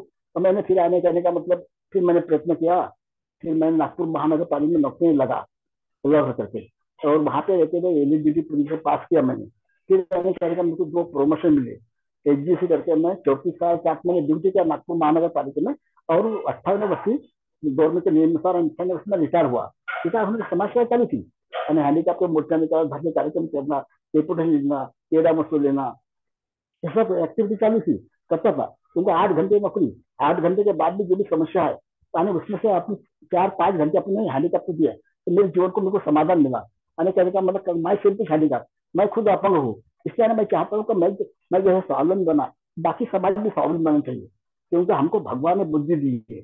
तो बुद्धि हमको ऐसा लगता है कि अपने खुद के पैर पर खूब खड़ जाओ और आत्मनिर्भर बनो, और कहने का मतलब अपने किसी के सामने हाथ फैलाने की जरूरत नहीं रहनी चाहिए। इस दृष्टि को स्वाभिमान जीवन जीना चाहते हैं हैंडीकैप लोग। इसलिए ये चाहता हूँ कि गवर्नमेंट ने आत्मनिर्भर ये शब्द निकाला, पर आत्मनिर्भर बनने के लिए हैंडीकैप के लिए विशेष ध्यान देना चाहिए। इस दृष्टिकोण से गवर्नमेंट ने कदम उठाना चाहिए। जो भी सुविधा है, फैसिलिटी है, जो भी योजना बनाई है, जो भी कानून बने हैं, उसका कितना इम्प्लीमेंटेशन हुआ, कितना अमल बजान हुई, कितना अमल हुआ, वो है ना हर 6 महीने के बाद देखना चाहिए। और हैंडीकैप लोगों का सर्वे होना चाहिए। हैंडीकैप लोगों का जैसे कैटेगरी है, अभी मोदी साहब ने कहने का मतलब 21 कैटेगरी कर दिया, पहले 7 कैटेगरी थी, है ना, अस्थि रंग अंध मुख मुख बधिर मेंटली रिटायर्ड प्लास्टिक पैराप्लीजिक, ऐसे 7 थी। अभी उन्होंने 21 कैटेगरी किया, और 21 कैटेगरी के हिसाब से आने कहने का मतलब उसका ऐसा रेगुलेशन लागू होना चाहिए, जैसे सुविधा लागू होनी चाहिए, जैसे योजना बनना चाहिए ना। उस दृष्टिकोण से कदम गवर्नमेंट उठाते नहीं, हम अपने पाठ पूरा करते हैं। सब शांति, महात्मा गांधी के शांति मार्ग से अहिंसा, अहिंसा से अहिंसा न करते हुए, हिंसा न करते हुए अहिंसा मार्ग पर चलते, हम सत्य पर रास्ते चलते अपनी बाजू रखते हैं। लेकिन कुछ लोग ध्यान देते, कुछ लोग ध्यान देते नहीं है। हमारी समस्या है, हम भी एक स्वाभिमान जीवन जीना चाहते हैं। हैंडीकैप का अंदर लोग भी अच्छे अच्छे अच्छे अपने व्यवसाय कर सकते हैं। अंदर लोग बहुत से लोगों का अनाथ अच्छे प्राइवेट कंपनी में अच्छे काम करते हैं, देखे अपने आंखों से। उसका आने कहने का मतलब इसका रिकॉर्ड होना चाहिए, दूरदर्शन में बताना चाहिए कि भाई हैंडीकैप लोग देखो अंध होते हुए काम कर रहा है, सब कुछ कर रहा है, अस्थि भंग होते हुए काम कर रहा है, मुख्यबद्धि पे काम कर रहा है। इस दृष्टिकोण से यानी गवर्नमेंट ये दूरदर्शन करते यानी चैनल करते यानी जन जागृति करना बहुत जरूरी है। इस दृष्टिकोण से यानी हैंडीकैप को न्याय मिलना चाहिए। अपंग यानी हैंडीकैप लोगों का सामाजिक, शैक्षणिक, सांस्कृतिक, क्रीड़ा, साहित्य, कला, तो सब क्षेत्रों में विकास होना चाहिए, ये मेरा कहना है। इतना नहीं कहने का मतलब ये इस प्रकार का मैं काम करके आया हूँ और काम कर रहा हूँ, अभी भी कर रहा हूँ ऐसा कहने का। तो जो भी अपने समस्या दूर करने की मैं कोशिश करता हूँ, और करने की करना मेरा फर्ज है, ये मेरा धर्म मानव धर्म है। मानव धर्म हर मानव धर्म में ये सिखाता है तो भैया जनता की सेवा करो, सेवा ही सबसे बड़ी ईश्वर सेवा है। धन्यवाद। हेलो। धन्यवाद सर, हेलो। खूपच छान. हा सर, आवाज येतोय माझा? हा हा येऊन राहिले. हो. धन्यवाद सर, खूपच छान बोला जीवन साहेब. प्रवास आहे तुमचा. आणि तुमचं जे टायटल आहे त्यानुसार अ, मला जे तुमचा अभ्यास केला तुमचं बायोडाटावरून, तर तुम्ही सगळं चळवळच खूप केल्यात.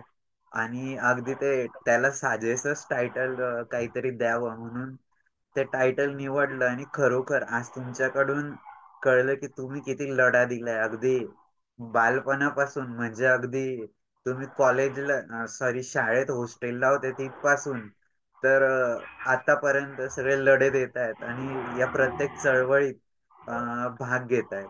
तर निश्चितच तुमच्याकडून आज आम्हाला खूप नवीन नवीन गोष्टी ऐकायला मिळाल्या, शिकायला मिळाल्या. सर, या सगळ्या जीवन प्रवासात माझे 2-3 प्रश्न आहे. एक तर पहिला प्रश्न असा आहे की बोला तुमच्या जीवनातला आनंदाचा क्षण, बोला साहेब बोला. तुमच्या जीवनातला आनंदाचा क्षण की जो तुम्ही विसरू शकत नाही. हं. आनंद जसा असा होता का मी नागपूर महानगरपालिकेवर मला नोकरी मिळाली.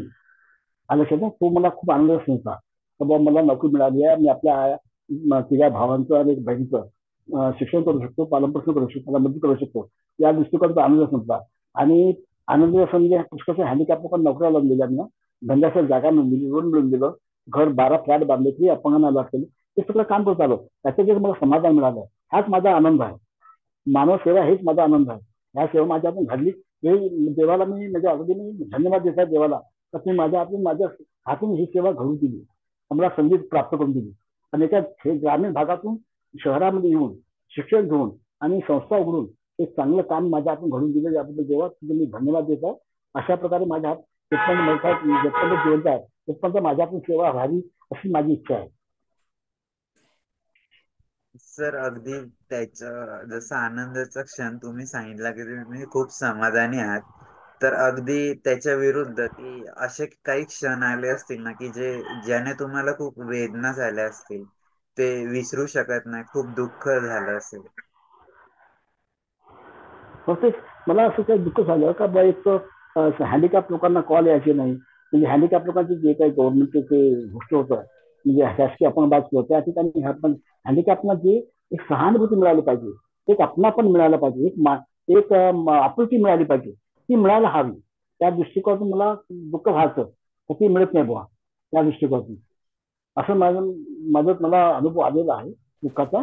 आई वडिलांचं मला सहकार्य मिळालं, वडिलांनी कृषी काय केलं, भावाचं सहकार्य मिळालं, बहिणीचं सहकार्य मिळालं, सगळ्या लोकांचे.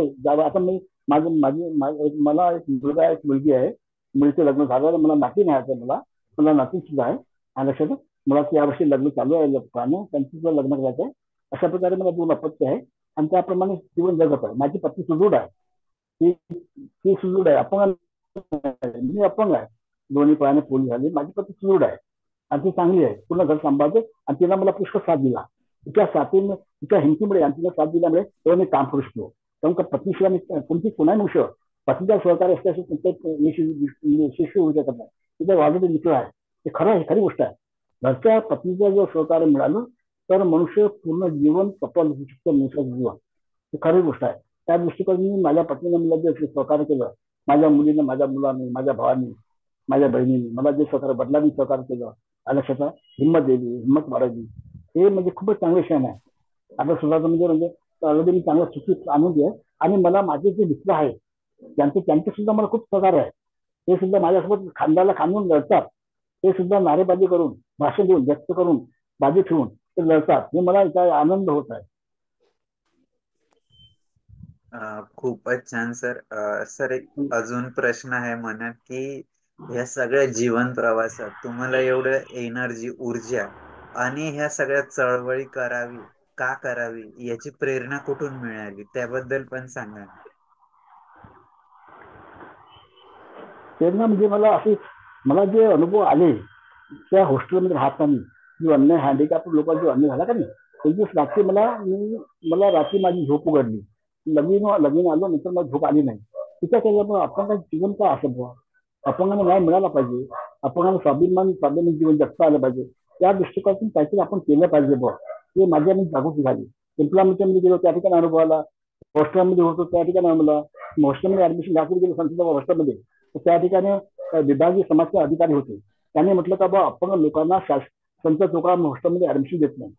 म्हटलं का साहेब का देत नाही हँडिकॅप असा नियम आहे का गव्हर्नमेंटचा का बा संत तुकाराम हॉस्टेलमध्ये हँडिकॅप लोकांना ऍडमिशन द्यायचं नाही. असं जर गव्हर्नमेंटचा काही नियम असेल मला मग सांगा. नियम नसेल तर मला ऍडमिशन द्या म्हटलं. माझे मार्क मला चांगले मार्क मिळाले आणि मी ऑलरेडी बसतो. माझ्यापेक्षा कमी मार्क असल्याने तिला ऍडमिशन दिलेली आहे हॉस्टेल. मला का दिलं तुम्ही ऍडमिशन. मग तुम्ही अपंग आहात तुम्हाला अपंग दिलं नाही पाहिजे असा नियम आहे का. असा नियम म्हणून दाखवा मला. नाही आहे तर मला ऍडमिशन द्या. आलं शेतं थोडं मला तेही मला दुःख झालं. तर बा जे नियम नसतं म्हणजे टळून टाकणं ते करणं बरोबर नाही. म्हणजे हँडिकॅप ते ऍडमिशन नाही त्यामुळे मी बी ए करू शकलो.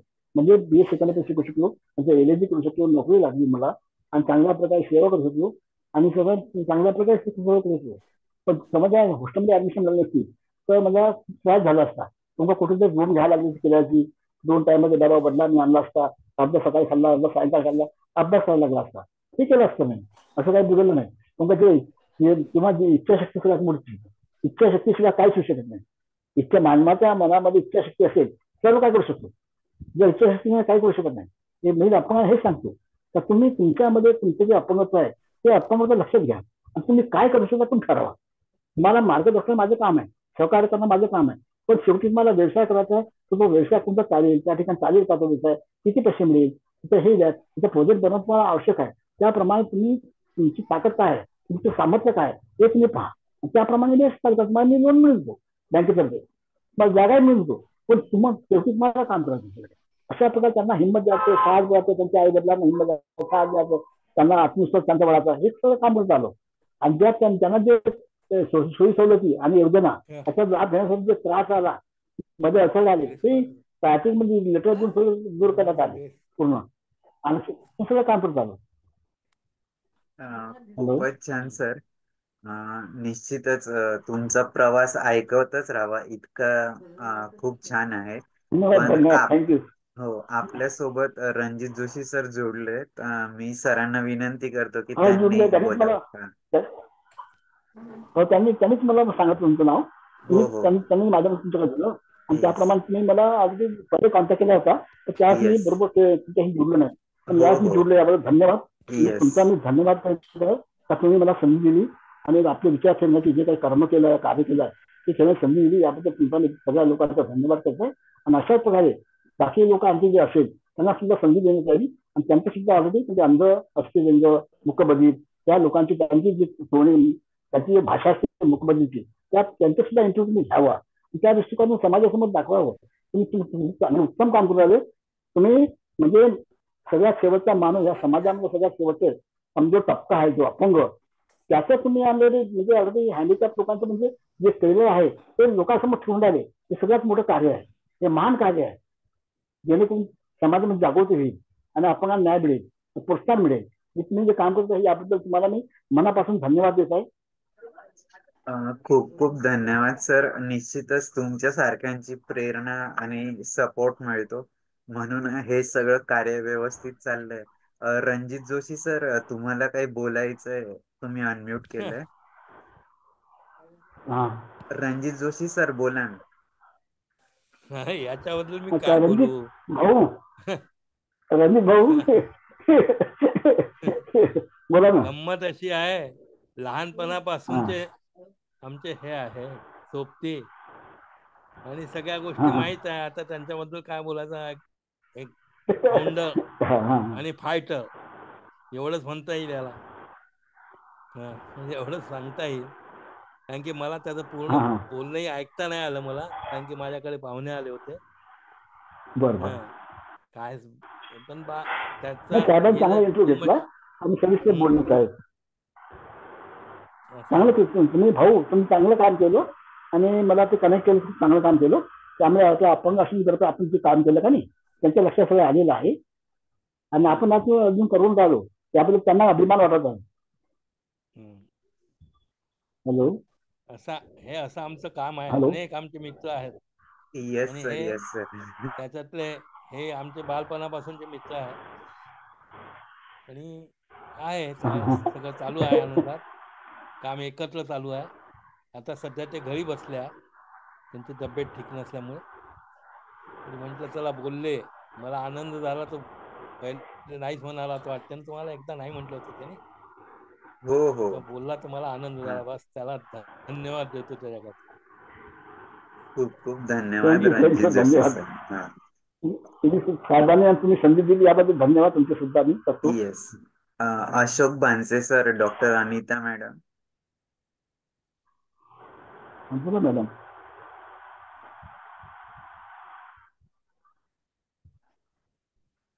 हॅलो, बोला बोला मॅडम.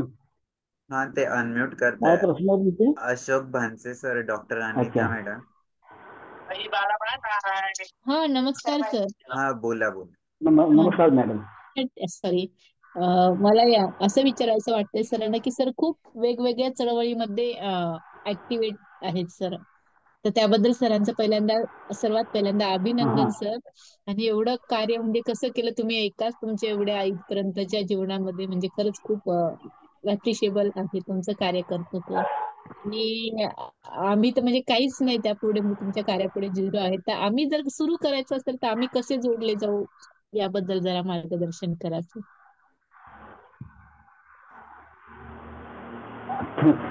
वेगवेगळ्या म्हणजे संस्था आमची ऑलरेडी आहेत. तुम्ही तुमच्या आपल्या लेवल संस्था स्थापन करून त्या दृष्टिकोनातून म्हणजे हँडिकॅपच्या दृष्टिकोनातून त्यांचे लक्ष वेधलं, त्यांना न्याय मिळाला पाहिजे. त्यांचं समाजाचं लक्ष वेधलं गेलं पाहिजे. आणि अपगामी जे शिक्त गुण आहे, त्याच्यामध्ये जे कला आहे, ती कला ती ऑलरेडी समाजासमोर आली पाहिजे. त्या दृष्टिकोनातून मी ऑलरेडी ती प्रोग्राम केले. त्या दृष्टिकोनातून म्हणजे समाजामध्ये जागृती होईल असं माझी इच्छा आहे. अच्छा, नाही समस्या सर कुठून सुरू होते, की सुरुवात कुठून करायची, काय करायची, नेमकं काय करायचं, कोणत्या वेने जायचं, म्हणजे अशी सुरुवात होती. जर तुमच्याकडून जर मार्गदर्शन भेटलं तर आम्हाला नक्कीच सर म्हणजे कार्य करायला आवडेल.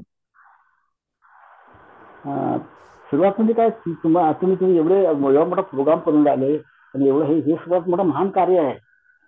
हे सर्वात मोठं महान कार्य आहे तुम्ही करून राहिले. तर समाजामध्ये अपंग जागृत झालेले, अपंग आपल्या हाताखाली बनून राहिले, करून राहिले, हे समाजात दाखवून राहिले आणि जनजागृती करून राहिले आणि लोकशाहीला जागृत करून राहिले. लोकशाही म्हणजे या देशामध्ये हे तुम्ही दाखवून राहिले, हे सर्वात मोठी गोष्ट आहे. विशाल बोला सरांचं ताई, बोला ताई, हे पण विशाल सरांचं सर बोला ताई. हॅलो शिक्षणाचं. मॅडम, हॅलो तुमचा आवाज नाही येत आहे. Hello madam. हॅलो. हॅलो. तुमचा आवाज नाही येत आहे मॅडम. नाही हॅलो. का? नाही का? हा, बोला आता, बोला. हा, हॅलो. हा सर, तो पुढे नेते ते काही नाहीये. ती म्हणजे काय म्हणतात, सामाजिक कार्यामध्ये तशी नक्की उतरायला आवडेल असं घ्यायला. तुमचा आवाज कटून झाला. बहुतेक इकडे रेंजचा प्रॉब्लेम आहे, रेंजचा. वातावरण झाले, सॉरी. हो. मॅडम, याच्यातलं एकच गोष्ट मी तुम्हाला सांगू शकतो. आपण एकमेकाशी संपर्कात राहिलं आणि संपर्क साधत हा हा राहिलं तर आपल्याला अनेक गोष्टीतून वेगवेगळे मार्ग दिसू शकतात. समजलं का? आता तुम्ही बोलता हा हा हा कसं कळायचं, त्याच्याकरता संपर्कात नेहमी नेहमी काही आपल्या अडचणी असल्या, काही असलं, मग कशा पद्धतीने करता येईल त्या दृष्टीने आपल्याला एकमेकाला प्रयत्न करता येतो. आता तुम्ही तुमच्या भागात काय करू शकता, तर त्याच्याकरता काय करायचं ते त्यावेळेस ज्यावेळेस तुम्ही काही सुरुवात केली तरच आपल्याला मार्गदर्शन करता येईल. सर्वात पहिले आपलं पाऊल पुढे गेलं पाहिजे. आपण पाऊल पुढे टाकू तर दुसरे तुम्हाला मदत करतील. एवढंच मला सांगायचं आहे. Yes sir. Thank you sir. धन्यवाद जोशी सर. भानसे सर, तुम्हाला धन्यवाद. काही थँक्यू. बोलायचंय? अनम्यूट करा. सर नमस्कार सर. नमस्कार. मी सर सेवाग्राम अशोक शामराव भानसे वर्धा सेवाग्रामवरून बोलतो. एवढ्या साऱ्या प्रवासात तुम्ही स्वतःच्या तब्येतीची काळजी कशी घेतली ते सांगा. हॅलो. आपण हॅलो. एवढे आपल्या हातून एवढे महान कार्य झाले. आता सरांनी म्हटलं का तुमची तब्येत बरोबर नाही, तर आतापर्यंत तुम्ही तब्येतीची काळजी या प्रवासात कशी काय घेतली, हा, त्याच्याबद्दल थोडं मार्गदर्शन करा. काळजी घेऊन राहिलो मी. हा. मी माझ्या सुद्धा आपल्या जीवनाकडे लक्ष दिलं नाही. मला बीपी होती, तर बीपीच्या गोळ्या बरोबर घेतल्या नाही मी. त्यामुळे ते थोडस मला त्रास झाला. जर औषध उपचार बरोबर घेतले असते मी स्टार्टिंगला, तर हे अपंगत्व आली नसताना. पण बीपीचे मी लक्ष दिलं स्वतःकडे. धाव झोप करणं, हे करणं, इथे जा तिथे जा. पण डॉक्टरचा सल्ला घेऊन त्याप्रमाणे उपाययोजना केली नाही. त्यामुळे थोडस मला उजव्या हाताला पॅरालिसिस झालेला आहे. बाकी चांगली तब्येत चांगली बाकी आहे. त्याची रॅम चालू आहे. हात आता आलेला जेवण खाऊन करता येतं मला असं काही. आणि कच्चेस आणि कॅलेपर घालून मी चालतो या सध्या. चालतो सुद्धा. प्रश्न चालू आहे अजून मी. आला ना, तुमच्याशी बोलू शकतो, संपर्क करू शकतो, संवाद करू शकतो. देवांच्या कृपेने सगळं काही करू शकतो. असे लोकांचे मला फोन येतात. लोकांची ट्रान्सफर मी करून दिली, लोकांना प्रमोशन दिलेलं, लोकांना म्हणजे ऑलरेडी आर्थिक मदत सुद्धा केली मी लोकांना. त्या दृष्टिकोनातून ऑलरेडी मी प्रयत्न चालू आहे प्रयत्न करणं. आणि संस्थेने सुद्धा महिन्यातून एखाद्याला जातो आणि सांगायचं की अपंग लोकांना मार्गदर्शन करण्यात चालत आहे. आणि आम्ही सगळे एज्युकेटेड क्वालिफाईड लोक आहोत अपंग मध्ये. सगळे आम्ही चांगले आचार विचाराचे विमर्श करून एक चांगला निर्णय घेऊन त्याप्रमाणे आम्ही कष्टोक्त काम करायचा प्रयत्न करत आहे. पण गव्हर्नमेंट कडून आर्थिक आम्हाला मदत मिळाली. आम्हाला ट्रेनिंग सेंटर वर्षात पाहायचं, आम्हाला हँडिकॅप लोकांना ट्रेनिंग द्यायचं आणि त्यांना वर्षामध्ये काम द्यायचं आम्हाला. त्या दृष्टिकोनातून आम्ही गव्हर्नमेंट जागा घेतलेली आहे. पण गव्हर्नमेंटचा पण आम्हाला पैसा मिळाला बिल्डिंग बांधण्यासाठी, इमारत बांधण्यासाठी, शेड बांधण्यासाठी. तर आम्ही चांगल्या प्रकारची उपक्रम पुढे वाढवू शकतो. आणि जे ग्रामीण भागातले आपण कमी शिकलेले मुलं मुली आहेत, त्यांना शिवण क्लास आहे, कॉम्प्युटर आहे, आयटीआय टाईप त्यांना ट्रेनिंग देऊ शकतो.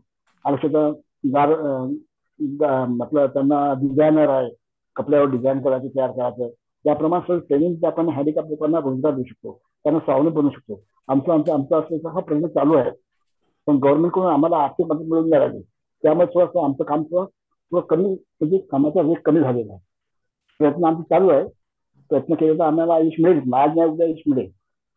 पण ज्याप्रमाणे गव्हर्नमेंटने आपण समाजाकडे लक्ष दिलं पाहिजे, त्याप्रमाणे गव्हर्नमेंट लक्ष देत नाही, त्याची अंमलबजावणी होत नाही. असं आम्हाला दुःख आहे, बाकी नाही. सर ठीक आहे सर, तब्येतीची काळजी घ्या. खूप खूप धन्यवाद सर, आपण एवढी माहिती दिल्याबद्दल. थँक्यू. आपलं शुभ नाव? अशोक शामराव भानसे, सेवाग्राम वर्धा. अच्छा अच्छा, थँक्यू, धन्यवाद धन्यवाद, थँक्यू. धन्यवाद. भानसेजी, तुम्ही वर्धेत राहता पण आपली भेट नाही झाली आहे. सर तुम्ही कधी बी मला कॉल करा, मी तुमच्या सेवेत प्रत्यक्ष 24 एकदा तास भेटा हजर आहे सर. नागपूरला. हा, नागपूरला येऊ एकदा भेट येऊ झाली का वर्धेला पाहिजे. येता तुम्ही? हा, नाही वर्धेला आता येतं का येणं तर नागपूरला होत येतं सांगा. नाही. वर्धेला वर्धेला पहिले येणार नाहीत मी का सर तुमचं? नेहमीच. हा, वर्धेला येणार नाहीत कधी? नाही आता इतक्यात येणं काही जमलं नाहीये, जमत नाही जरा वयानुसार. बरं बरं सर, तसं मी तर आलो तर माझा नक्की तुम्हाला भेटीन सर. माझा आजोळ वर्धा आहे. हो का? कोण कोण आहे आडनाव सर? हा, कठाळे वॉचमेकर माहित आहे का? हो सर एकदम बरोबर. हा, बस ते हा, माझ्या कठाळे वॉचमेकर जो माझा मामे भाऊ आहे. जी सर. हा, आणि मामा होते आणि तिथं आजोळ होतो. माझं बोळगाव आहे ना, हो. बोळगावला आजोबा राहत होते, जज होते. बरं बरं ठीक. तर चला त्यामुळे सर, खूप आपली खूप एखाद्या माहिती वेळेस दिली सर, भेट झाली धन्यवाद. आणि पाहिजे. मी मी तुम्हाला वर्धेला नागपूरला आले आलो तर त्यानंतर नक्की भेटेल सर. बिलकुल नक्की भेटायला पाहिजे. 100% ठीक आहे, भेटेल सर, नक्की भेटेल. बिलकुल, धन्यवाद. हो सर, धन्यवाद सर. धन्यवाद सर. खरोखर थँक्यू सर, थँक्यू. नामदेवजी, तुम्ही आज जे मार्गदर्शन केलं आज इथं आणि जे वेगवेगळे पैलू मांडले, की लढा दिला, चळवळीत भाग घेतला आणि त्यातून स्वतःसाठी नाही तर अन्यायाविरुद्ध आवाज उठवण्यासाठी तुम्ही हे सगळं केलं. दुसऱ्यांसाठी, सोसायटीसाठी खरोखर तुम्हाला सॅल्यूट या सगळ्या कार्यांसाठी. आणि तुम्ही तुमचा महत्वाचा वेळ दिला आज आमच्यासाठी, त्यामुळे आमच्या परिवाराकडून आम्ही तुमचे ऋण व्यक्त करतो आणि आपण सतत संपर्कात राहू. या व्याख्यानमालेचा उद्देश हाच आहे की एकमेकांचा संवाद झाला पाहिजे. संवाद सारथी यासाठीच नाव ठेवलंय की हो. प्रत्येकात दडलेला सारथी आहे, की जो इथपर्यंत घेऊन आलाय प्रत्येकाला. तर तो जेव्हा एकमेकांशी संवाद करतो, तर निश्चितच एक वेगळ्या दिशेला आपण स्वतः आणि समाजाला नेऊ शकतो, असं आमचा अनुभव आहे. आणि आतापर्यंत जेवढेही वक्ते आले, महानुभाव आले तिथं, तर खरोखर प्रत्येकाचं क्षेत्र वेगळं आहे आणि प्रत्येकाने जे कार्य केलंय ते एकमेकां सारखं नाही, सगळं युनिक आहे, वेगवेगळं आहे प्रत्येकाचं. आणि त्यातनं जे काय मार्ग मिळतात इतरांना, तर निश्चितच सगळ्या समाजाचा फायदा होतोय. आमच्या एनजीओ ला खूप अभिमान वाटतो की आम्हाला हे सगळं लोकांपर्यंत पोहोचवण्याची संधी मिळते. खूप खूप धन्यवाद सर तुमचे. आपण नेहमीच संपर्कात राहू. जाता जाता सर्वांसाठी एक संदेश जरूर द्या, मग आपण प्रार्थनेने साहेब साहेब आजच्या तुमचा सुद्धा कार्यक्रमाची. धन्यवाद. साहेब साहेब तुमचा सुद्धा धन्यवाद. संवाद ही विकासाची पहिली पायरी आहे. संवाद ही विकासाची पहिली पायरी आहे. संवाद होणं आवश्यक आहे. आणि तुम्ही जी संधी दिली याबद्दल धन्यवाद. आणि तुमच्या टीमच्या पुढे मी धन्यवाद देतो अपंगातर्फे. सर, एक सर्वांसाठी संदेश की जसं तुम्ही लढा किंवा चळवळीतून इथपर्यंत आलात आणि अन्याय सहन नाही करायचा, त्याच्या विरुद्ध लढा द्यायचा, तर अ, त्या संदर्भात एखादा संदेश तुम्हाला जे वाटतंय की सगळ्या तरुणांनी यातनं आदर्श घ्यावा, असा काहीतरी संदेश. नाही, मी अपंगांना हे सांगू इच्छितो का बा तुम्ही जरी देवाने अपंग केलं असेल तुम्हाला, पण तरी तुम्ही हिंमत हारू नका. आणि सांगायची गोष्ट, तुमच्या अपंगाचं लक्ष लक्ष ठेवून त्या अपंगांनुसार तुम्ही शिक्षा घ्या, ट्रेनिंग घ्या आणि स्वतःच्या पायावर उभं होण्याचा प्रयत्न करा. ज्या ठिकाणी अडचण त्या ठिकाणी आम्हाला सांगा, ती अडचण दूर करण्याचा आम्ही पूर्णपणे प्रयत्न करू. याबद्दल आम्ही तुम्हाला आश्वासन देत आहे. खूप खूप धन्यवाद सर. आपण एका प्रार्थनेने आजच्या कार्यक्रमाची सांगता करूया. रणजित जोशी सर, तुम्ही घेणार थँक्यू सर, प्रार्थना? धन्यवाद. हा, तुम्ही प्रार्थना घेणार? थँक्यू सर, धन्यवाद. मी घेऊ? हो हो. कोणती घ्यायची? तुम्हाला जी आवडेल ती. समर्थ रामदास स्वामींची घेतली तर खूप छान होईल.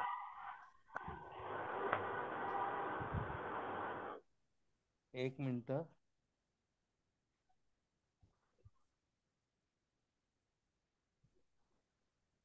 कल्याण करी आमाया, कल्याण करी आमाया, जनहित विवळी, जनहित विवळी, जनहित विवळी, कल्याण करी आमाया, कल्याण करी आमाया. तळमळ तळमळ होतची आहे, होतची आहे, हे जन हाती धरी दयाळा, कल्याण करी आमाया, आमाया, कल्याण करी आमाया. अपराधी जन चुकतची गेले, चुकतची गेले, तुझा तुझी सावळी दयाळा, कल्याण करी आमाया.